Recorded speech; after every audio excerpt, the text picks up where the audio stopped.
माझे राहतो मुक्काम शेवटी बाजीराव तालुका लोहा जिल्हा नांदेड.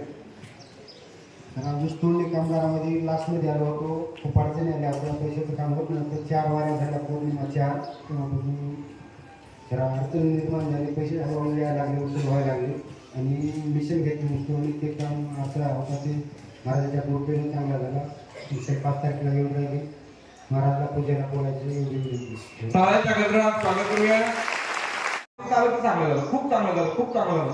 1.5 कोटीची मिशन म्हणजे काय सोपं आहे का? 1.5 कोटी मोजायला किती दिवस लागतील? 4 दिवस लागतील एका माणसाला. एवढी मोठी मिशन एका माणसाने घेतली. गरीब कुटुंबातला मनुष्य, सर्वसामान्य कुटुंबातला मनुष्य, लमाणी समाजाचा मनुष्य, बरोबर ना?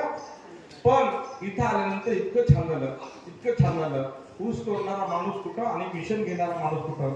कहा राजा कहा रंक, याप्रमाणे त्यांचं रंकाचं राजा झाले. हा त्यांचा अनुभव आहे. टाळ्याच्या गजरात त्यांचं स्वागत करूया. धन्यवाद, आशीर्वाद.